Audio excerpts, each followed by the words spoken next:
자, 아까 전에 했죠? 명제 논리 두 개. 그리고 명제가 독해 속에 들어가는 명제 독해 한 개. 요거를 지금부터 우리는 A 유형이라고 들어가고요. 이게 남들은 다 틀리고 우리가 맞으면 우리는 합격한다. 변별력 되는 문제다. 자, 이제 두 번째는 B 유형이에요. B 유형인데 강화 약화 문제 두 문제가 있습니다. 이 강화 약화 문제는 줄기차게 우리가 연습을 해왔던 거였지 않습니까? 그래서 11회, 12회에서 여러분들이 혹시 틀렸던 문제, 또 질문 내용이 나왔는지 들어가 봅시다. 자, 11회에 있어서는 강화 약화와 관련된 문제가 질문 요청 들어왔던 게 11회는 없고요. 12회에 있었습니다. 12회에 요 문제죠. 1번하고 그리고 기억 리얼 중 의미하는 바와 같은 거. 이거 인사혁신체가 제시한 문제죠. 그래서 요거 두 개 하겠습니다. 1번하고 요거 2번이 질문 요청이 들어왔습니다. 하겠습니다. 강화 약화 문제. 강화 약화를 앞으로 이제 B 유형이라고 들어가고 문제풀이 두 번째 순서로 들어가도록 할 겁니다. 다음 글을 읽고 물음에 답하시오라고 있습니다. 그러면 밑에 선지 3개의 강화 약화를 이해하려면은 지금 단락은 한 개로 되어 있습니다. 여기에 뭐를 잡아내고 들어가야 된다 했습니까? 선생님 항상 했던 말이 있습니다. 논자로 시작합니다. 시작. 논지. 맞나요? 그러면 이 글의 논지가 뭔지를 잡아낼 수 있어야 되겠죠. 그럼 제가 중요한 부분만 밑줄 긋도록 할게요. 자, 천천히 합시다. 남아메리카 칠레에서 서쪽으로 약 3,700km 이상 떨어진 이스터성과 이곳에 정착해 살았던 사람들의 이야기는 아직 온전히 밝혀지지 않았다. 그런데 최근 호주 퀸즐랜드대 연구팀은 유적의 화학적 분석을 통해 이스터섬 사람들의 협력이 강조되는 사회를 이루었으며 경쟁으로 자멸하지 않았을 것이라는 주장을 제기했다. 주장, 논지죠. 이들은, 자, 지시어 문제. 자, 질문 던집니다.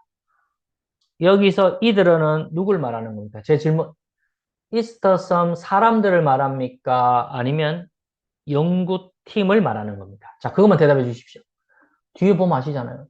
연구팀. 모아이 석상 유적 인근에서 나온 1600개의 현무암지 암석을 용도로 살펴본 사람은 여기 있었던 사람들이 아니겠지, 그지? 그래서 지시어부터 먼저 들어가는 거지. 기억은 연구팀이라고 이렇게 적어 놓으면 되겠지, 그지? 그 다음에 계속.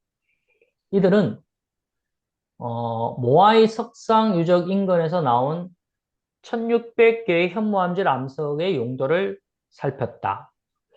그 결과 이 암석들은 약 21개, 21가지의 어떤 용도가 다른 도구로 구분할 수 있었다. 도구의 종류로 볼 때 당시 이스턴섬 원주민 사회에는 지도자와 수도사 일꾼 등 최소 3가지 지위가 존재했으며 다양한 직업 계층이 형성돼 있었다고 추정했다. 그들은 암석의 질량 분석을 실시했다 했으니까 당연히 니언도 이스턴섬 사람들이 아니라 연구팀이라는 걸 확인할 수 있겠죠. 연구팀이겠죠, 그죠? 암석의 질량 분석을 실시하여 약 17가지 도구가 같은 채석장의 암석을 사용한 것임을 추가로 확인했다. 연구팀은 원주민이 사용한 대부분의 도구가 같은 채석장에서 나온 암석으로 만들었다는 것은 이들 사이가, 그럼 여기서 이들 사이는 당연히 연구팀 사이를 말하겠어요? 아니면 이스터 섬 사람들 말하겠습니까? 바로, 이스터 삼사. 그렇지. 이스터 섬에 있는 사람들을 말하겠죠. 이렇게 표시해 놓으면 되겠죠. 그죠? 이들 사이가, 자, 중요한 거는요. 지금 제가 밑줄 긋는 이 부분입니다. 이스터 섬 사회는 협력적이었다는 얘기예요. 경쟁하고 뭔가 사람 죽이고 싸우고 찌고 치고받고 이런 사회가 아니라는 이야기죠. 협력적이 이게 중요해요. 협력적이었다는 것을 방정이라고 설명했다. 자, 이게 시험에 나옵니다. 그래서 제가 이제 마지막까지 최선을 다하라는 이유가 이건 겁니다. 반증이냐, 방증이냐, 선택의 문제 중요합니다. 반증은 여러분들이 많이 들어보셨을 거예요. 상대방의 주장에 대해서 무슨 증거를 내세우는 겁니까? 반대. 반자니까. 그렇지. 반대되는 증거를 통해서 상대의 주장의 오류를 입증하는 걸 그걸 갖다가 반증이랍니다. 요거 제 말 이해했으면 얘라고 못합니다. 이해했습니까? 네. 예, 그런데 저는 방증이라는 말을 솔직하게 말하세요. 확실히 안다, 모른다. 그게 시험입니다. 모르지? 그렇지, 그렇지. 몰라야 되는 거야. 모른다 캐야 정상이야. 그 시험에 나오는 거야. 한자가 안 나오기 때문에 한자를 적을 필요는 없고, 방자가 곁에 있다 할 때 곁방자가 되는 거야. 정은 증거할 때, 증명할 때 할 때 이 증명이 되는 거야. 그러면 곁에 있는 증거가 되겠죠. 한자로 풀이하게 되면. 그런데 사전적 의미는 직접적이지 않지만 곁방자지. 직접적 증거는 아니지만은 정황상 곁에 있는 증거. 정황상 증명하는 근거의 증거를 갖다가 방증이라 합니다. 요거 제 말 이해했으면 이해라고 부탁합니다. 네. 직접적 증거가 아니라 정황상 증거, 다른 말로 간접 증거라고 생각하시면 되는 겁니다. 그걸 방증이라는 겁니다. 그러면 이게 만약에 시험에 나올 수가 있어요.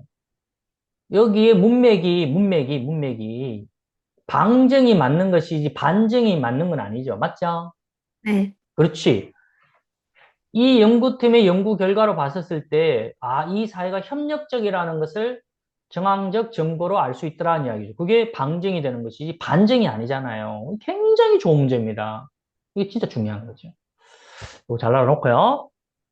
또한, 모아의 석상에 쓰인 그대 암석을 운반하려면 단일 정치적 조직의 운영을 통해 거의 모든 구성원들이 역시 협력이죠. 협력은 나왔잖아요. 협력적으로 움직였을 것이라고 또 추정할 수 있다는 이야기죠. 그 다음에 내부의 치열한 경쟁으로 그들이 자멸했다는 것은 가장된 견해로 보고 있다는 이야기죠. 그럼 역시 리얼은 누구를 말하겠습니까? 그들은 연구팀을 말하겠습니까? 이스터섬 사람들을 말하겠습니까? 이스터섬 사람들 말하는 거 맞죠? 그러면 의미가 같은 거는 정답이 몇 번이겠어요? T가 되어 열리는 거. 4번. 요건 이해됐습니까? 이거 네. 틀리면 안 돼. 2번을 이거 틀린 분은 집중력이 부족해 있어. 그러니까 반드시 반성해야 돼. 집중력이 부족해서 그렇다니까, 이거는. 이해를 못해서 그런 게 아니라. 자, 이제, 자, 합격을 위한 비유형. 선생님이 정한 유형별 비유형. 강화, 약화 두 문제. 자, 어떤 문제든 대체할 수 있어야 된다. 자, 가보자. 내가 이 글의 논지 제일 중요한 게 뭐라 하더노? 어? 여기 뭐 암석 그런 게 중요한 게 아니라 이스터섬 사람들은 경쟁적이었다, 협력적이었다, 시작. 협력. 그렇지. 그게 논지가 되는 거야. 그 논지를 잘 알아야 돼. 그리고 더 중요한 게 뭐지? 지문에 제시하는 논거, 논지, 이질적으로 흘러가고 있으면은 제일 중요한 게 뭐지? 뭐를 논할 수는 없다? 강하, 약하, 다 같이 논할 수 있다, 없다, 논할 수 없다, 시작. 없어요. 없다. 그렇지. 이거 꼭 알아야 돼. 제 말 이해했으면 예라고부터 합니다. 네. 이해했습니까? 좋았어요. 아주 잘하고 있어요. 자신감의 목소리가 들립니다, 지금. 너무 잘하고 있어요. 그럼 이제 가본다. 협력의 협력. 이스터섬 사람들 협력 그걸 알아야 돼. 가. 이스터섬 원주민들은 특정 채석장의 암석에 대한 정보를 교환하는데. 자, 정보 교환의 반대말이 뭘까? 정보 독자, 독자. 독점. 그렇지. 정보 독점이 되는 거고. 교환한다라는 거는 정보 공짜로 시작한다. 자, 의력. 공유. 그렇지. 공유지. 공유로 한다라는 거는 경쟁한다는 이야기. 아, 독점한다는 거는 뭐 하는 거야? 살아남기 위해서 경쟁하려고 하는 거지. 맞지? 네. 하지만 공유하고 교환한다는 것은 이건 뭐 하려고 하는 거야? 시작. 협력하려고 하는 거지. 이거 이해했습니까? 네. 정보를 교환함으로써 대부분의 도구를 하나의 채식장에서 생산할 수 있을 거는 견해는 그럼 뭐야? 협력, 정보 공유, 정보 교환. 이거 협력의 방향이잖아. 그러면 논지를 강화하는 거 같은 방향이니까. 이거 맞죠? 네. 여기서 중요한 게 이거였어요. 정보의 교환은 정보의 공유고 그 정보의 공유는 협력한다는 얘기지. 정보를 독점하고 지 혼자만 살아남는다는 것은 그건 경쟁한다는 이야기지. 이게 보여야 된다는 이야기지. 잘하고 있어. 문제 좋아, 이거. 그 다음 나로 가겠어요. 이스트 섬의 인구가 늘면서 자원 소비량이 늘어 먹을 것이 부족해졌어. 자원이 이제 희소해졌어. 갈등이 생기고 대립이 생겨. 이런 거, 경쟁이 생기고. 이런 거는 이 논지와 같은 방향이야, 반대 방향이야. 내 좀 도와도. 반대 방향이지. 네. 그렇지. 반대 방향이니까 뭐야? 강하야, 약하야. 약하. 시작. 약할. 약하지. 그렇지. 이렇게 되고. 다. 위계를 형성하려는 경향은 인간 본성에 내재하여 있으며, 격 사회에서 경쟁은 반드시 일어날 수밖에 없다. 자, 경쟁이 반드시 있어야 된다는 것은 이 논지와 같은 방향의 반대 방향이야. 아까 내가 반대. 경쟁이 아니라 했잖아. 협력으로 가야 된다 했잖아. 네. 반대 방향이죠. 네. 그러면 강하야, 약하야. 시작. 약할.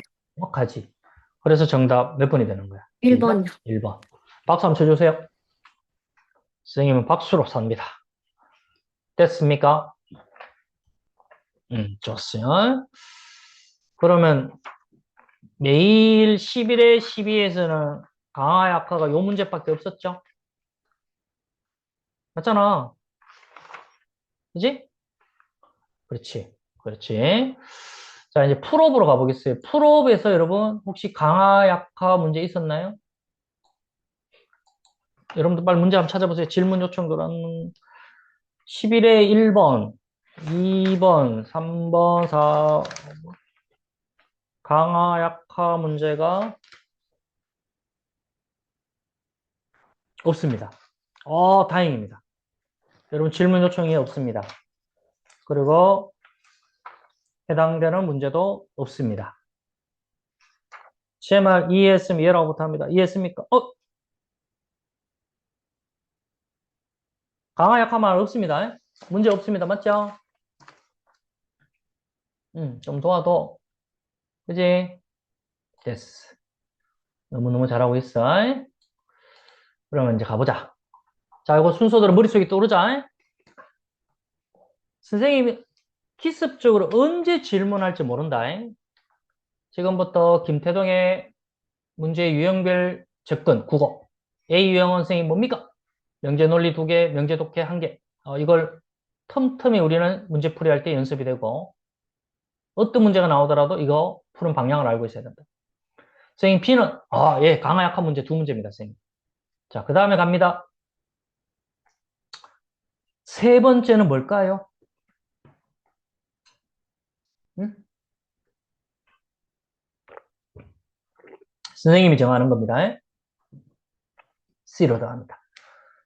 국가직 이번 시험에 9급에 나오지 않았던 겁니다. 그러면 100% 나오는 겁니다. 바로 따라합니다. 문학의 독해. 다 같이 뭐의 독해?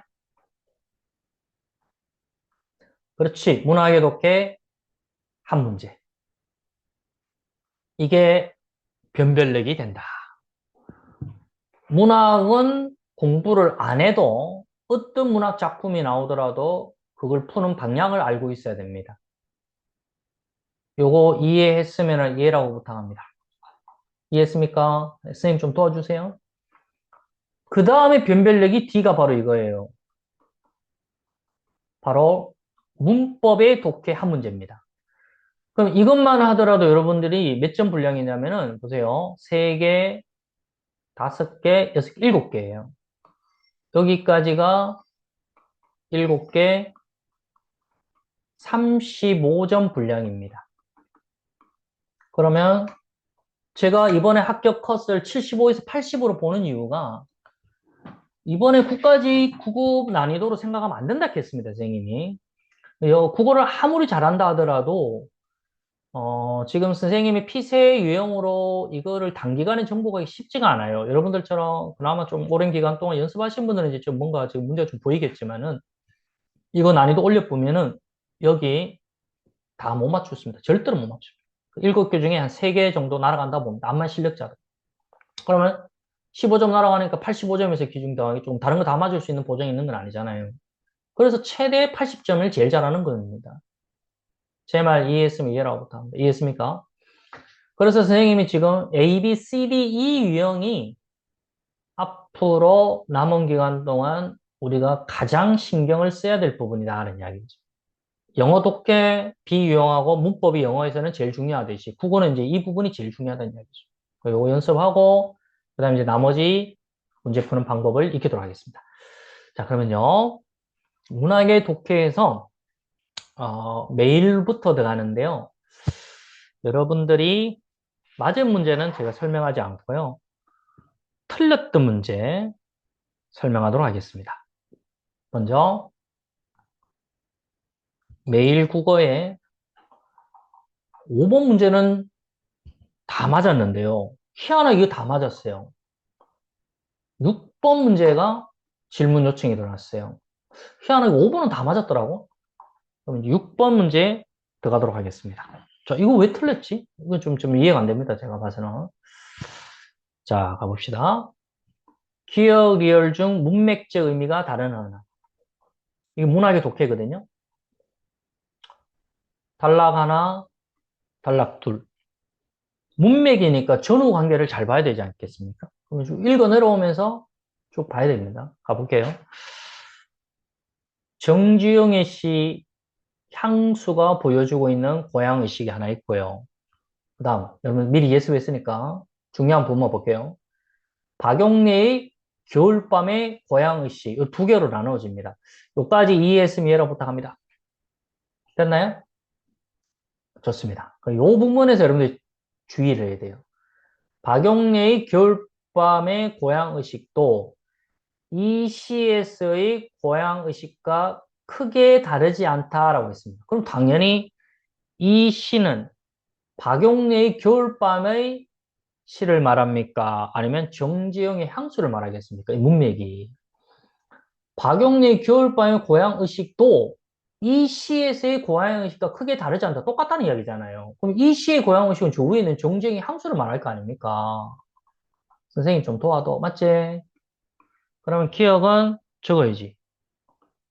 정지영의 향수가 될 거 아니야. 그럼 이제 니은 갈게요.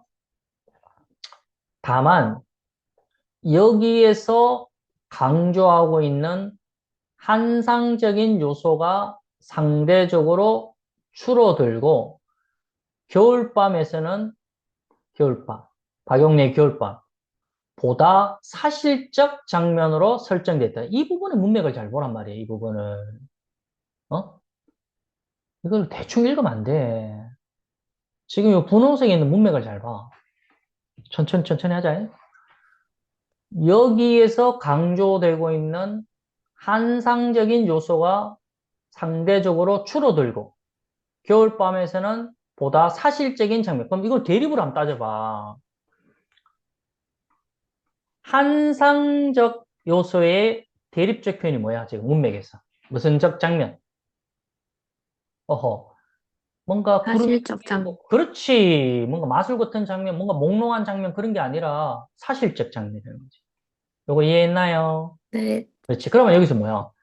환상적인 요소가 상대적으로 줄어들고 겨울밤에서는 보다 사실적인 장면. 그러면 사실적 장면은 드러나는 작품은 뭐가 되는 거야? 겨울, 겨울밤이겠지. 그럼 환상적 요소가 나타나는 건 무슨 작품이 향수. 되겠어? 그렇지, 향수가 되는 거 아니야. 이해했어요? 네. 그러면 뭐야? 여기에서 강조되고 있는 환상적인 요소가, 여기에서 강조되는 환상적인 요소가 있으니까, 그럼 여기는 바로 무슨 작품이 되는 거예요? 향수요. 그렇지, 향수가 되는 거잖아. 이렇게 따지면 되는 거 아니야? 자, 그 다음에 티귿 들어갈게요. 이것은 이제 둘째 단락의 문맥을 보는 거예요. 어쨌든 향수와 겨울밤을 두고 이제 가는 거예요. 이것은 어디 있어요? 여기 있네요. 장면 설정돼 있다. 후자의 작품에서 중요한, 그럼 당연히 이 작품 1단락에서는 전자가 향수고 후자가 겨울밤이잖아. 맞아요, 안 맞아요? 맞지? 네. 좀 도와도. 그럼 네. 후자의 작품에서 중요한 것은, 그럼 후자의 작품은 박용래의 겨울밤을 말하는 거 아니야. 그러면 이것은 무슨 작품을 말하는 거야? 겨울밤이지? 겨울밤. 그렇지, 네. 겨울밤. 자, 리얼로 가자. 다른 사람 털는 것도 우리도 같이 봐야 되는 거야. 실수할 수 있다는 이야기. 그럼 이제 둘째 단락에서 이제 들어가는 거예요. 문맥은. 자, 두 작품 똑같고, 고향, 겨울밤 이야기니까. 여기서 이 두 작품의 이질성을 이해하게 된다. 다르다는 이야기지. 전자가 현실적인 공간의 찬미에 해당된다면, 후자는 이상 공간의 형상화에 해당된다는 이야기. 그럼 뭔가 이상적이다라는 것은 사실적이야, 아니면 환상적인 거야. 시작. 환상적이지? 네. 좀 도와도 맞지? 그럼 네. 여기서 이상 공간을 부연 설명해 놨으니까 이상 공간은 환상적인 공간을 말하니까 이 후자는 겨울밤이야 향수가 되는 거야. 시작. 향수가 되는 거죠. 향수. 그러면 이제 문맥적 의미가 다른 거는 끝. 정답 몇 번? 3번이 3번. 되는 거야. 자, 김태동의 C 유형 국어 총정리 유형별로 들어간다 했어요. C 유형 지금 문학 작품의 독해로 들어가고 있습니다. 자, 그 다음에 이제 순서 들어가 보겠어요. 그 다음에 11회분은 요거 다 됐고 12회분의 문학작품 그럼 질문 요청 들어왔는 거 확인해 보겠어요. 있었어요? 몇 번 있어? 있었어요, 여러분. 왔다 갔다 빨리빨리 문제집 보세요. 7번 문제가 있었어요. 다시 몇 번? 7번. 이거 별표할까요? 선생님 좀 도와주십시오. 별표할까요? 네, 열심히 잘하고 있어요. 너무너무 잘하고 있어. 예, 아니요. 그렇지. 자, 가자. 자, 여기서 잘 들어봐. 문학작품이 나오면 문학작품의 독해가 지방직에 무조건 나오는데 여러분들이 작품을 지엽적으로 막 미세하게 읽으려 하지 말고 자, 여기 중요한 팁이 이야기한다. 바로 강조, 반복, 의의를 집중하라. 자, 이거 따라해볼까? 시작. 강조, 반복, 의의를 집중하라. 됐습니까? 음. 그러면 강조하고 특히 반복되는 의의를 중요 부분에 밑줄 꺼놔야 돼. 아니면 이렇게 색칠을 해놓, 네모 처리를 하든지. 마구잡이로 밑줄 꺼놓으면 안 돼. 이 작품을 분석하는 거에서 반복하는 단어가 어떤 건가, 그걸 잘 봐야 되는 거야. 이게 굉장히 중요한 거야. 이제 가볼게. 이 작품을 시인처럼 감상하듯이 옛날 국어 공부, 그렇게 공부하는 게 아니야. 인사혁신체가 제시한 문학작품의 독해는 독해, 말 그대로 독해야. 반복적인 단어, 어휘를 잘 보라는 이야기. 이 작품에서 뭔가 강조하고 있는 거. 자, 간다. 구름에 달 가듯이 가는 나그네. 길은 외줄기 남도 300리. 나그네의 동의어로 우리는 그 나그네와 같은 말이 여행자, 여객, 행객, 가객, 길손을 떠올릴 수 있다. 그러나 이러한 동의어로 작품 속에 나그네를 대치해 본다면 그 위에 나그네가 이 시 속에 들어가는데 여기에 여행자를 집어넣는다든가 여객을 넣는다든가 행객을 넣는다든가 가객, 길손을 넣게 되면 대체해 본다면 이 명시는 크게 훼손되고 말 것이다 라는 이야기죠. 구름에 달가듯이 시간은 여행자라 해도 파격이요 또는 토박이라 말하더라도 구름에 달가듯이 시간은 길손이라면 리듬상으로 크다는 훼손이 된다. 내가 지금 여기까지 했는 말에 반복적인 단어가 뭔지 빨리 말해줘. 아, 이거는 초등학교도 알겠다. 내가 문학작품 독해 한 문제 만점 맞는 방법 지금 가르쳐주고 있어. 반복되는 단어를 색칠하게 했잖아. 뭐 있지? 응? 훼손. 그건 어떨 때? 시에 나온 이 시어를 그대로 썼을 때 훼손된다 했어. 동의어를 대치시켰을 때 그렇게 된다 했어. 시작. 동의어를 뭐 시켰을 때?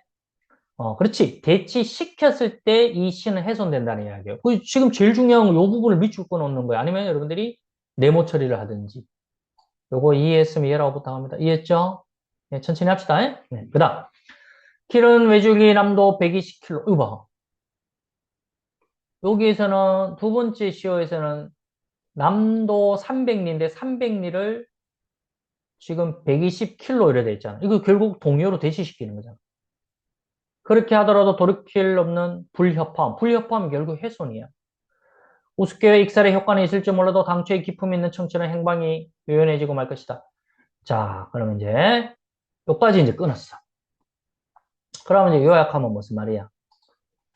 원래 시어를 사용해야 되지 그 시어의 국어의 사전적 동의어를 집어넣게 되면 그 시 자체의 어떤 살릴 수 있는 의미는 다 훼손되고 불협화음이 된다는 이야기지. 이해됐지? 자, 그래 놓고 여기 빈칸을 뚫어라는 이야기거든. 가보자. 우리는 시에 있어서의 함축의 압도적인 무게를 확인하게 된다. 조그만 차이지만 실은 그것이 우주적인 차이점을 실감하는 것이다. 이렇게 원래 시어에다가 동의어를 집어넣게 되면 시 자체에서 풍기는 그 의미가 완전히 다르다네. 이게 우주적인 차이점이라는 거예요. 이렇게 됩니다. 블랭크에서 나오는 조화의 작품의 성질이 의존하고 있다 해도 과언이 아니다. 자, 생각하지 말고 강조 반복되는 의의 표현에 맞는 선지를 찾아야 돼. 쓸데없는 거 찾으면 안 돼. 자연미, 토박이 말, 시적 정치, 우아함, 그 다음에 시어의 사용에 맞는, 시어의 사용에 맞는, 그 다음에 시 속에 동원되는 낱말들의 글마점에서 나오는 조화의 작품의 성질. 여기서는 뒤에 봐. 불협화음이라 해서 블랭크 뒤에 나오는 말은 조화라는 말이 나왔어. 시작. 조화지. 그러면 조화가 이루어지려면은 여러분 동의어를 집어넣어야 돼? 아니면 시에 이 주제에 걸맞는 단어들이 돼야 돼. 시작. 나그네라는 말, 삼백리라는 이 시에 걸맞는 말이 돼야 조화가 되는 거 아니에요. 여기에 나그네의 동의어 여행자가 들어간다든가 여객이 들어간다든가 300리의 동의어 120km가 들어가게 되면은 그거는 조화가 아니잖아. 불협화음이 되는 거 아니에요. 그러니까 여기 시 속에 걸맞는 단어가 들어가야 된단 말이에요. 여기 시 속에 어울리는 단어가 들어가야 된단 말 아이가. 그래서 정답 몇 번? 2번이 되는 거죠. 요거 박수 한번 쳐주세요.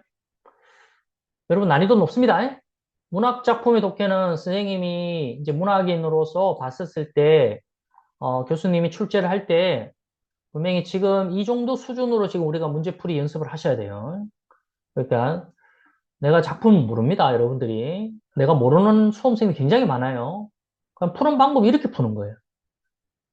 강조되는 반복의의를 반드시 색칠하고 그거를 논리적으로 요약해서 어떻게 뒤집느냐 아니면 그대로 이어지느냐. 여기서는 지금 조화가 나왔으니까 여기는 대체되는 말이 들어가는 게 아니라 이 시 속에 동원되는 낱말들이 걸맞는 말이 들어가야 되는 거죠. 이 말이 여기 들어가면 안 돼. 그럼 문제 내볼게요. 자, 선생님 출제자 됩니다. 블랭크에서 나오는 조화의 반대말이 불협화음이거든요. 그러면 요렇게 되었을 때는 여기 선지 없어요. 무슨 말이 들어가야 되겠어요? 시작. 빨리. 시 속에 있는 단어를 뭐 해본다? 대치시킨다. 그렇지. 대치시킨 단어. 이 말이 나와야 돼. 시 속에 있는 단어를 다른 단어로 뭔가 대체시킨 거기서 나오는 거는 분리협화음이 생기는 거예요. 시적 의미 자체가. 요거 이해했으면 얘라고 못합니다. 이해했습니까? 예, 그렇죠. 예, 요런 논리가 보여야 됩니다. 너무너무 잘했습니다, 여러분. 자, 그 다음에 없어요. 됐어요. 너무너무 잘했어요. 자, 그 다음에 선생님이 아까 뭐라고 했지? 그거 안 했네요. 풀업으로 가야 되잖아요. 풀업의 문학의 독해로 들어가겠습니다. 자, 풀업으로 가봅시다. 왔다 갔다 해봅시다, 여러분. 자, 메일은 다 했고. 풀업 11회분 들어가보세요. 풀업 11회분에 가서 문학의 독해 있는지 한번 빨리 찾아봅시다.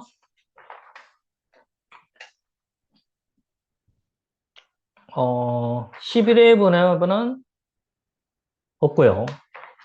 12회에서는 여러분 네 문제를 요구했는데, 있습니다. 있습니다. 5번 문제 있습니다. 5번 문제. 요거 풀업의 12회분에요. 5번 문제 기촉도 이야기요. 발표하겠습니다. 문학의 독해에 들어가 있습니다.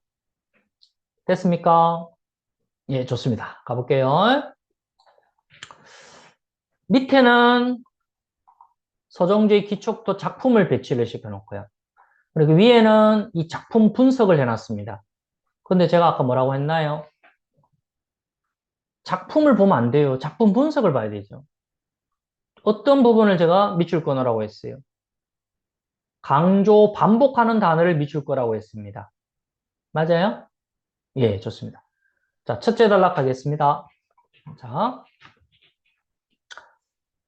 기촉도는 시적 심상의 원형적 요소들을 활용해 시적 구현을 한 작품이다.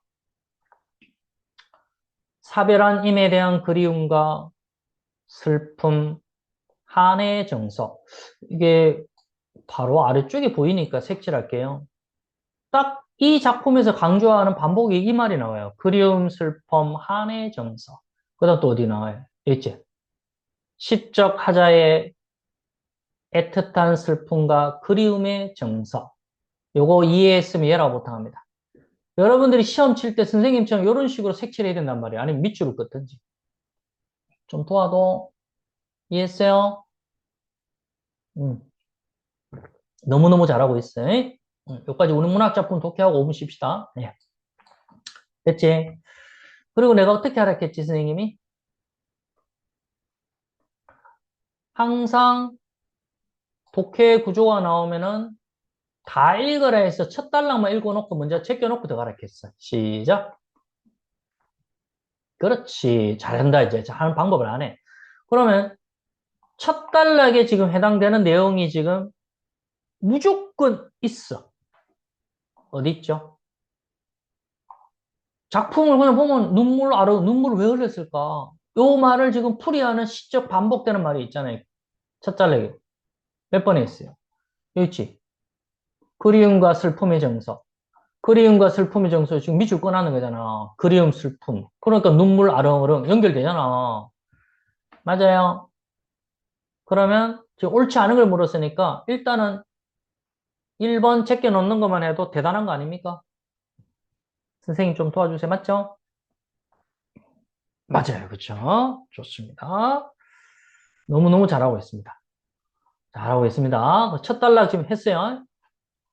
자, 이제 둘째 단락 들어가겠어요. 자, 둘째 단락 보셔야 됩니다. 이 작품은 기촉도 설화를 바탕으로 하는데, 기촉도 설화는 다음과 같은 내용을 담고 있다. 한 천신이 인간을 사랑해 총나라 왕 망제가 됐다. 하늘의 신이 인간을 사랑해서 인간 세상에 내려왔는데 총나라 왕이 되었대요. 왕 망제가 되었대요. 이후 망제는 변령에게 왕위를 물려주고 응거를 하였는데 이 왕이 된 변령이 나쁜 놈이에요. 망제의 아내를 탐했다는 이야기죠. 비도덕적이다. 이를 한 망제는 너무나 힘들었겠죠. 그래서 두견세에게 나 대신 울어서 내 심정을 사람들에게 전해다오. 유언을 남기고 죽는다 했습니다. 두견세는 청나라로 자, 갑니다. 피를 토하며 울었대요. 두견세가 피를 토한 자리에서 진달래꽃이 피었대요. 그러면 질문 던집니다. 여기에 진달래꽃이죠. 이게 결국은 뭐냐면은 단락간의 정보간의 연결하고 똑같은 거예요. 작품하고 위에 거하고 연결시켜야 돼요. 그럼 여기서 진달래꽃의 이미지는 앞에 설명을 보세요.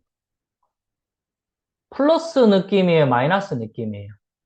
피를 토했고 두견새가 피를 토한 자리에 진달래꽃이 되어 있으니까 이거 아름다운 꽃이 아닙니다, 여러분. 제 말 이해했습니까? 플러스 느낌입니까? 마이너스 느낌입니까? 마이너스 느낌 맞나요? 아주 잘하고 있어요. 그럼 보세요. 니은이 지금 이 부분 진달래꽃이잖아요. 진달래꽃빛. 자, 그럼 들어갑니다. 어렵게 생각하지 말고 선생님 하는 분석대로. 그러면 질문. 꽃빛이니까 진달래꽃이 이렇게 막 떨어지는 느낌이잖아요. 진달래꽃이 막 떨어져요. 자, 제가 질문하는 거 쭉 떨어져요. 요런 걸 갖다가 질문합니다. 상승의 이미지로 합니까? 하강 이미지로 합니까? 떨어지니까. 비처럼 떨어지니까. 비처럼. 그렇지. 요거 용어 알아놓으세요. 하강 이미지. 떨어지는 이미지니까. 요 정도 이해하시겠죠? 그러면 자, 질문. 피를 토했다 했잖아요. 저 나쁜 놈이 내 마누라를 탐했다. 내가 왕위 자리까지 물려줬는데 그 피를 토한 자리에 진달래꽃이 피었다는 이야기죠. 그러면 이 진달래꽃은 마이너스 느낌이라 했어요. 그러면 여기서는 제가 반복적 강조의를 잘 보라고 했죠. 정서가 그리움, 슬픔에 가까워요? 한에 가까워요? 선생님 좀 도와줘. 자, 빨리 천천히 하면 된다. 하강 이미지 나왔고 이 진달래 꽃빛은 피를 토한 자리에 나왔으니까 그리움, 슬픔의 이미지에 가까워, 한에 가까워. 시작. 아니요. 그렇지, 한에 가까운 거예요. 여기까지 이해했으면 여러분부터 합니다. 이해했습니까? 그럼 가볼까? 사별한 임에 대한 극락왕생을 비는 애틋한 정서가 아니면 한의 정서가. 시작. 한의 정서가 있는. 한해정서요. 그래서 좀 도와줘. 정답 몇 번? 2번이 2번. 답이다. 박수 한번 쳐주시오. 알겠습니까? 예. 자, 네 번째 유형. 문학의 독해. 자, 네 번째 올해 국어 변별력 문제에서 합격을 좌우한다라고 이야기했습니다. 자, 나머지도 간대. 자, 봅시다. 디귿, 디귿, 디귿 뭐 있노? 신이나 삼아줄 걸, 부질없는 이 머리털 엮어 드릴 걸, 오, 이거 있는데. 뭐 할 것, 어? 애틋한 그리움, 정서, 느낌이지. 그러면 이미 살아있을 때 못한 사랑에 대한 후회와 아쉬움의 정서. 여기 있네요. 그때 그 당시 그렇게 좀 잘해줄 것. 됐습니까? 그때 신이나 삼아줄 것. 부질없는 이 머리털 엮어줄 것. 그렇게 뭐 하지 못했다라는 그런 느낌이니까 아쉬움의 정서가 있는 거죠. 요거 이해했어요? 예, 그 다음. 기척도 온다. 사별한 임에 대한 그리움, 슬픔. 그리움, 슬픔. 아까 했잖아. 여기 나왔잖아. 그리움, 슬픔. 뭐뭐 할 것, 뭐뭐 해줄 것. 이거는 이제 아쉬움의 정서가 되는 거고. 이거 이해했으면은 예라고 부탁드립니다. 네. 됐습니까? 예, 좋습니다. 너무너무 잘하고 계십니다. 됐습니다. 됐어요. 그러면 이제 네 가지 유형이 됐고, 자, 이제 나머지 영역에서, 자, 김태동이 정한 변별력 문제는 뭘까? 가볼게요. 뭐 설명해놓고 5분 쉽시다. 그래서 이제 앞으로 요 순서대로 들어갈까요? 모든 문제는 A 유형, 명제 논리 2개, 명제 독해 1개, B 유형 강화 약화, 그다음 문학의 독해, 문법의 독해. 그러니까 지금부터 순서대로 푸는 게 중요한 거 아니야? 요 패턴대로 지방직에 나오기 때문에 그 연습대로 들어가야 되는 거예요. 자, 이제 그 다음에 이제 들어가면, 자, 이제 E 유형. 나머지 65점 분량 13개에서 E 유형은 뭐냐? 추론 독해와 의의 문제. 선생님 좀 도와도. 시작. 추론 독해와 무슨 문제? 의의 문제. 그렇죠. 근데 이게 가장 높은 난이도고, 아니면 내용의 이해. 내용의 이해는 말 그대로 일치불이치겠죠. 거기에 의의가 결합된 문제. 두 문제입니다. 두 문제, 두 문제. 지문은 길어요. 두 문제입니다. 그 다음에 여러분 잘 아는 논지, 주제예요, 주제. 논지를 찾고, 그 다음에 문맥적 의의를 이해하는 문제. 요게 두 문제짜리로 나오는 거예요. 두 문제짜리로. 두 문제로 형성되는 게 이 유형이 되겠습니다. 요거 이해했으면은 이해라고 부탁드립니다. 이해했습니까? 예, 좋습니다. 그러면 요거 이 유형에 대한 거는 우리 5분만 쉬고 어떻게 전략을 세워서 마무리할 것인가 이야기하도록 하겠습니다. 됐습니까? 예. 예, 네. 좋습니다. 우리 5분 후에 뵙겠습니다. 화장실 갔다 오시고. 자, 5분 후에 뵙시다.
자, 시작합니다. 자, 집중하시고. 자, 그 다음에 이제 이 합격을 좌우하는 게, 이 부분을 지금 굉장히 힘들어합니다. 여러분뿐만 아니라 이 부분 있잖아요. 문학의 독해는 방금 했고, 지금 2부 시간에 이제 1시간 동안 해야 되는 게 이거예요. 이 문법의 독해, 이 부분 있잖아요. 이거 하고, 지금 말하는 이 유형, 추론 독해, 어휘와 결부되는 거, 내용의 이해, 문지, 어휘 되는 거, 이 부분 있죠. 요게 이제 세 문제에 해당되는 거잖아요. 문법이 독해 한 개하고 요 유형에 해당되는 거 세 문제 유형. 자, 요거를 지금부터 1시간 동안 이제 들어갑니다. 자, 갑시다. 먼저 매일 국어 11회를 먼저 펴주시기 바랍니다. 자, 요거는 그 2016년도에 피셋 5급에 나왔던 그 지문을 지금 발췌해서 만든 것 같습니다. 자, 갑시다.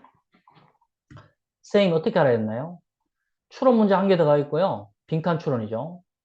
그 다음 문맥상 추론 문제, 추론 문제 전체 추론 문제 한 개 있고, 그 다음 빈칸에 넣는 문제 한 개.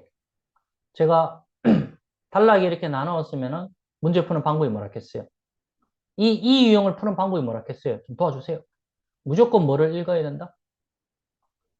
첫째 단락은 제가 무조건 독해를 해야 된다 했습니다. 맞아요?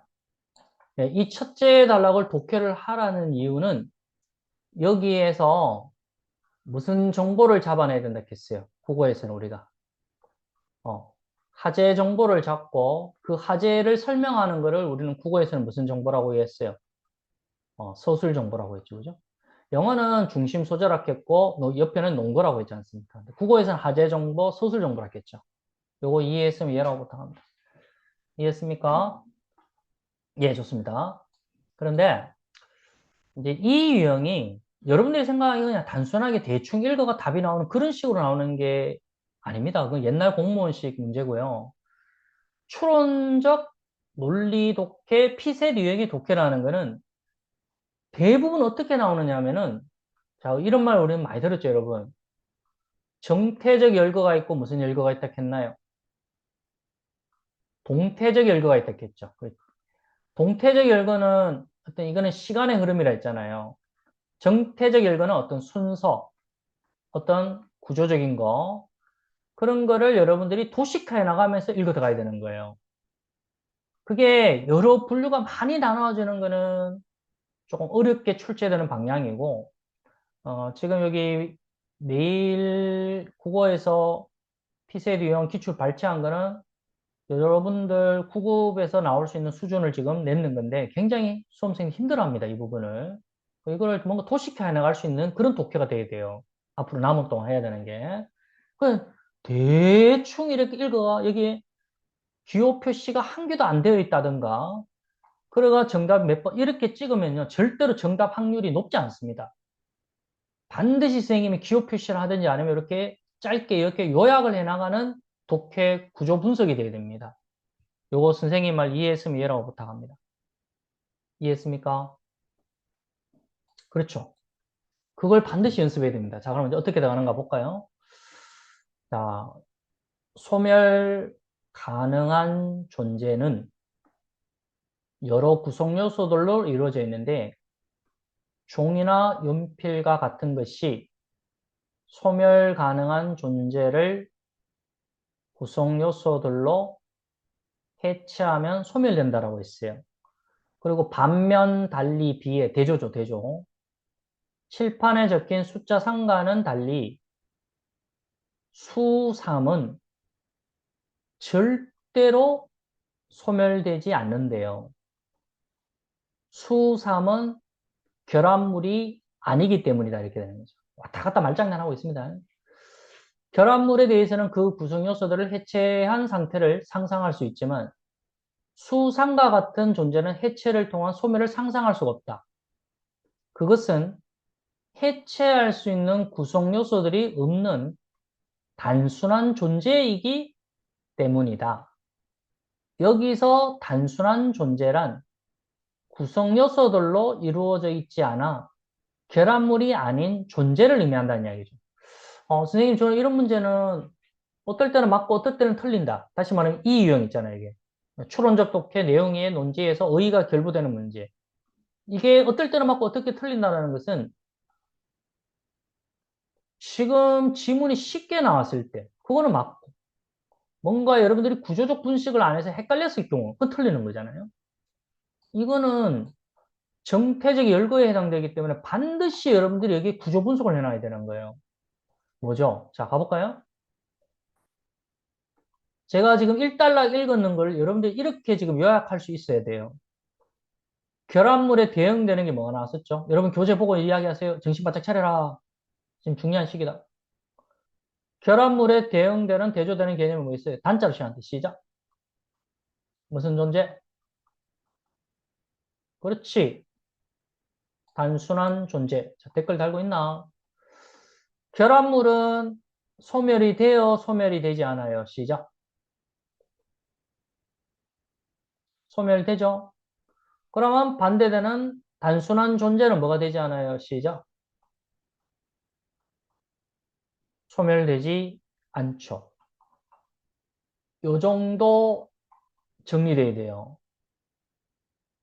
제 말 이해했습니까? 조금 더 구체적으로 하면은 결합물에 해당되는 게 뭐가 있었어요? 종이, 연필이고. 단순한 존재는 뭐 있었어요? 숫자 3이 되는 거죠. 요거 이해했으면 얘라고 부탁합니다. 됐습니까? 자, 또 더 있어요. 구성 요소들로 이루어져 있는 거는 결합물입니까? 단순한 존재입니까? 위에 읽었는 걸 여러 식 요약돼야 된단 말이에요. 이제 1달러만 하는 거. 빨리. 구성 요소들로 지금 수삼하고 종이 연필을 생각해봐. 구성 요소들로 이루어져 있는 것은 무슨 존재? 저기 뭐야? 결합물이야, 단순한 존재? 그렇지, 결합물이죠. 그럼 여기 결합물은 구성 요소로 이루어져 있다 이렇게 표시해야 된단 말이에요. 근데 수삼은 1달러 마지막 부분에 나왔잖아. 구성 요소로 이루어져 있지 않다는 이야기지. 요거 이해했으면 이해라고 부탁합니다. 이해했습니까? 그러니까 여러분들이 피셋 유형의 논리 추론 독해라는 거는 이런 식으로 표시를 해가면서 독해를 해야 된다는 이야기예요. 여러분들 그냥 옛날 공무원 시험처럼 막연하게 이렇게 지문을 이렇게 스킵해 가면서 이렇게 읽어도하는 거는 절대적으로 좋은 성적 안 나옵니다. 그래서 이렇게 구조적으로 정태적 열거를 표시를 나가는 독해가 방식이 이루어져야 됩니다. 요거 제가 한 번 더 강조드립니다. 이해했습니까? 예, 그래 놓고요. 이제는 첫째 단락에 읽었는 거는 제가 먼저 글로 내라 했잖아요, 먼저. 자, 제가 지금 1단락 읽었는 거 분명히 있습니다. 몇 번 문항에 있습니까? 자, 이거 중요한 문제입니다. 별표. 몇 번 문항에 있어요? 지금 방금 내가 1단락에 있는 게 있어. 어? 소멸은 결국 해체, 해체라는 말하고 똑같은 거야. 해체. 똑같은 거야. 어디 있지? 몇 번 문항에 있어? 뭐 하노, 지금 빨리. 몇 번? 그렇지. 2번 있지. 2번이 방금 1단락에 읽는 거. 그래? 결합물은 단순한 존재와 달리. 배웠잖아. 달리, 달리, 비해. 그지? 보다, 반면, 배웠잖아, 그런 거. 그리고 결합문하고 단순한 존재 이 표시해놨잖아, 지금. 그럼 됐지. 이제 이게 이 표로서 이해를 된단 말이야. 이거를 위해서 뭐 지금 말장난에 하는 걸 왔다 갔다 하면은 여러분들 그게 그대로 함정에 빠져드는 거예요. 이 표시를 하는 게 중요해요. 갑시다. 결합물은 단순한 존재와 달리 구성 요소의 해체가 가능하다 했잖아. 여기 있네. 해체 소멸이 가능하다 했으니까 질문. 추론 일치가 불일치가. 시작. 추론 일치 맞지? 좀 도와도. 됐어요? 자, 이제는 내가 어떻게 하랬겠지? 둘째 단락을, 셋째 단락이 있다면은 그 단락을 다 읽고 들어가는 게 아니라 뭐 해야 된다 했겠어? 선지를 보고 찾아 들어가야 된다 했겠지, 원래는. 그런데 지금 우리는 이 유형이 바로 두 문제 짝꿍 문제라 했잖아. 그런데 여기서는 뭐야? 둘째 단락에 빈칸을 뚫어라 했기 때문에 이 빈칸은 둘째 단락의 논지와 관련되는 거예요. 그렇기 때문에 이건 어쩔 수 없이 어떻게 해야 돼요? 1번 문제만 돼 있다면 찾아 들어가서 푸는 게 맞지만 2번 문제도 동시에 해결해야 되기 때문에 어떻게 해야 되겠어요? 이거 그냥 쭉 읽어 내려와야 되는 거예요. 요거 이해했으면 이해라고 못합니다. 문제 푸는 방법 이해했습니까? 예, 좋습니다. 단어 문제면은 각각 해당되는 단어의 문맥을 봐야 되는 상황이면 똑같은 거예요. 이 단락을 먼저 봐야 되는 거예요. 한 문제로 되어 있다면은 나머지 그냥 치고 들어가서 찾아 들어가면 되는 거지만 상황에 따라서 문제 푸는 게 다르다는 이야기지. 자, 빈칸 이 문제도 뚫어야 되기 때문에 이거 어차피 읽어 내려와야 되는 거예요. 그리고 우리가 뭐 이렇게 했어요. 한 단락 안에 있는 정보 간의 관계 문제가 있고 단락과 단락 안에 정보 간의 문제가 있다 했는데 전자가 쉽다 했어요? 후자가 쉽다 했어요? 한 단락 안에 정보 간의 관계는 쉬운 문제에 들어가요. 근데 단락과 단락 간의 정보 간의 문제는 어려운 문제라고 했습니다. 맞아요? 예, 그리고 이 유형은 반드시 도식화를 해야 된다 했어요. 그러면 이제 두 번째 단락도 어차피 읽어야 되니까 도식화 해로 들어가야 되는 거예요. 갑니다. 천천히 합니다. 어떤 것이 결합물인지 했잖아, 결합물인지. 단순한 존재인지를 가릴 수 있는 객관적 기준은 무엇일까? 그것은 바로 변화다라는 거예요. 그러면 바로 여기다가 변화라는 말을 적어야 되는 거예요. 요거 이해했으면 이해라고부터 합니다. 이해했습니까? 그러면 이제 이 단락에서 결합물은 뭐 변화가 어떻게 돼 있고 단순한 존재는 변화가 뭐 되는지 아닌지 이런 표시가 될 수 있을 거 아니에요. 이렇게 구조화를 시켜야 되는 거예요. 합니다. 변화하지 않는 존재는 구성 요소들로 이루어진 결합물이 아니다라고 했습니다.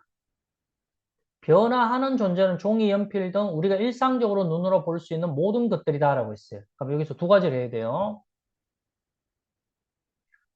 변화하지 않는 것은 단순한 존재입니까? 결합물입니까? 자, 아까 그거 읽었다면. 시작. 빨리 좀 도와줘. 이거 그대로 내려가야 되잖아. 변화하는 거는 결합물입니까? 단순한 존재입니까? 그것부터 물어볼게요. 그렇지. 결합물은 변화하는 거지. 그럼 여기서 변화 동그라미. 그리고 단순한 존재는 변화하지 않는 거지. 요거 이해했으면 얘라부터 합니다. 됐습니까? 그렇죠. 이 말을 지금 여기서 그대로 놓아두면 안 돼요. 표시를 해놔야 된다는 얘기지. 그치? 변화하지 않는 존재 구성 요소들로 이루어진 결합물이 아니다. 자꾸 읽으면 헷갈리잖아. 그렇지? 변화하는 존재는 종이 연필이 변화하는 존재라고 했으니까 어쨌든 결합물은 변화하는 존재고 단순한 존재는 변하지 않는다. 이렇게 표시가 돼야 되는 거예요. 또 있어. 그 뭐지? 우리가 일상적으로 눈으로 볼 수 있는 모든 것들이다 했어요.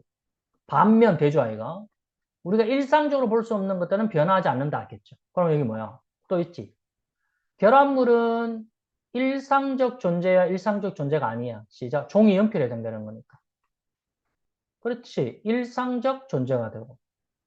그러면 숫자 3과 같은 단순한 존재는 무슨 존재가 아니야. 시작. 일상적 존재가 아니잖아. 이해했으면 이해라고부터 합니다. 이해했습니까? 예, 다 표시되고 있죠. 자, 그 다음. 빈칸 뚫는 거, 이게 지금 중요한 거. 빈칸, 빈칸, 빈칸. 그 다음 간대. 숫자 3은 절대로 변화하지 않는다. 했잖아. 위에서 쭉 내려봐. 숫자 3은 변화하지 않는다. 했잖아. 변하지 않는다. 어제도 홀수였고, 내일도 모레도 영원히 홀수로 남아있을 것이다. 우리는 영혼에서도 똑같이 말할 수 있다 했어요. 자, 들어간다. 다른 범주에서 유사점을 U자로 시작한다. 이 고급 독해, 고급 해설. 이거 여러분들 많이 지금 누릴 수 있는 거야, 이거? 이거 뭐라 했노? U자. 유추, 그렇지, 유추지. 다른 범주는 뭘 두고 말하는 거니? 어? 숫자 3의 다른 범주가 뭐니? 여기 영원이지? 네, 그렇지. 그런데 범주는 다르지만 유사점이란 말이야. 단순한 존재, 소멸되지 않고 구성요소 없고 변화하지 않고 일상적이지 않다. 이렇게 들어가는 거지. 우리는 영혼에 대해서도 똑같이 말함으로써 영혼은 소멸하지 않는 존재. 있잖아. 소멸하지 않는다 했잖아. 있네. 소멸하지 않는다. 결론에 다다를 수 있다. 왜냐하면 뭐뭐 때문이다 라고 했어요. 자, 그러면 지금 이 표해를 2번에 걸러내야 되는 거야. 이걸 보고. 만약에 이걸 요약을 안 해놨다면 굉장히 힘들어요. 가봅시다. 안 돼. 지금 빈칸 뚫어놓는 거는 누구에 대해서 묻고 있는 거야? 어, 단순한 존재에 대한 데는 뭐에 대해서 묻고 있는 거야? 시작. 영원이지. 네. 영원은 뭐하고 똑같다고 보면 되지? 수3. 그렇지, 수삼이지. 그러면 이 표를 오른쪽 부분을 잘 봐야 돼. 영원은 결합물이기 때문에 했어? 아니야. 아니요. 아니잖아. 결합물 아니잖아. 단순한 네. 존재잖아. 틀렸잖아. 영원은 변화? 아니야. 아니. 영원은 오른쪽이잖아. 변화하지 않아. 변화하지 않아. 틀렸지. 영혼은 단순한 존재가 아니라, 아니죠. 단순한 존재가 단순한 존재. 단순한. 영혼은 일상적, 맞아, 일상적. 여기 있네. 일상적일 수 있는 것이 아니다 했잖아. 아니기. 그래, 정답. 몇 번이지? 4번 돼. 4번이요. 박수 한번 쳐도. 여러분, 제가 했죠? 제가 지금 푸는 방식대로 지금 남은 기간 동안 연습이 이루어져야 됩니다. 제 말 이해했습니까? 됐어요? 예. 자, 이제 추론하는 거로 들어간다. 이 표로 다 들어가야 되는 거야. 결합물과 달리 되죠, 아이가. 단순한 존재는 변화가 불가능하다. 단순한 존재는 뭐라 했지? 변화하지 않아. 변화하지 않는다 했지? 맞잖아. 오호. 제 말 이해됐어요? 그럼 틀린 말이야, 맞는 말이야? 맞는 말이잖아. 결합물과 달리 단순한 존재는 변화가 불가능하다. 변화하지 않는다는 거죠. 여기 있잖아, 단순한 존재. 그 다음, 2번 아까 확인됐는 거. 존재의 변화 여부에 따라 존재를 이루는 구성 요소들이 달라진다. 여기 봐. 종이 연필 결합물은 구성 요소가 있다는 말이고, 단순한 존재는 구성 요소가 없다는 이 표만 확인되는 거지, 구성 요소들이 달라진다는 말은 지금 표에서 정리됐어, 안 됐어? 결합물은 구성 요소가 있고, 단순한 존재는 구성 요소가 있고, 없고의 문제지, 구성 요소들이 달라진다. 그런 말이 있어, 없어? 없지? 자, 이런 상황이 헷갈리면은 여기서 계속 고민해야 돼. 나머지를 보면 되는 거야. 시작. 나머지. 일상적으로 볼 수 있는 모든 것들은 일상적이 어디 있노? 여기 있네. 바로 결합물이잖아. 여러 구성 요소들, 여기 있네. 구성 요소 이루어져 있다 했네. 그래서 최종 정답 몇 번? 시작. 3번이 답이 되는 거예요. 제 말 이해했으면 얘라고 부탁합니다. 이해했습니까? 오호. 네. 그렇지. 자, 더 중요한 이야기 한다. 별표. 요 3번하고 관련해서. 자, 이게 피세에서 나왔기 때문에 선생님 이 문제 유형을 잘 알고 있지 않습니까? 자, 보세요. 음, 여기 아까 적었는 거 여기 있었죠? 우리 변화 여부에 따라서 두 개로 나눠진다 했죠. 변화 여부에 따라서. 뭐로 나눠야 되나요? 변화가 되는 걸 뭐라고 했어요? 결합물. 표에서 나온 거잖아. 변화되는 거는 결합물이고요. 변화되지 않는 거는 뭐죠, 여러분? 단순한 존재죠. 그리고 결합물은 여기 있네. 무슨 요소가 들어가 있나요? 구성 요소가 있죠. 근데 단순한 존재는 무슨 요소가 없나요? 시작. 구성 요소가 없죠. 자, 질문 던집니다. 구성 요소 자체가 없는데 그 안에 구성 요소가 달라진다는 말 자체가 성립해요? 성립하지 않아요? 시작. 성립하지 않죠? 좀 도와도. 됐어요? 단순한 존재는 변화하지 않는데 이거는 구성 요소 자체가 없기 때문에 구성 요소가 달라진다 그런 자체를 말할 수가 없다는 이야기야. 그리고 또 하나는 결합물은 그냥 구성 요소가 있고 단순한 존재는 구성 요소가 없다. 구성 요소 있고 없고의 유무만 따져나는 거지. 지문에서는 구성 요소들이 달라진다는 그런 말을 제시한 건 없어. 그렇기 때문에 그걸 추론할 수 없어. 그 정답은 3번이 되는 겁니다. 이해했으면 예라고 부탁드리겠습니다. 그럼 다음으로 넘어갑니다. 됐습니까?